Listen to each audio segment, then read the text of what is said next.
Welcome to the channel, ladies and gentlemen. Today I'm going to show you how to block emails within Outlook. So let's do it. Okay, ladies and gentlemen, a very simple process here. All you need to do is jump into the email sender that you'd like to block. Let's say it's this one over here, and you can right click on that email. You'll see quite a few options. Over here, you can find block, and here you're going to click on block sender. What will happen is the message will be deleted and all future messages from this email address will not come to your mailbox, right?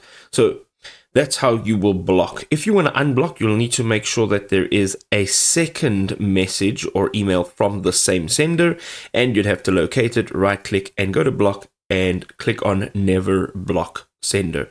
If this is spammy, so it is something that you really don't want to receive emails from again ever, you can block, and then you can go one further and report either to your junk mail address, report phishing, or report a concern. I hope this was insightful.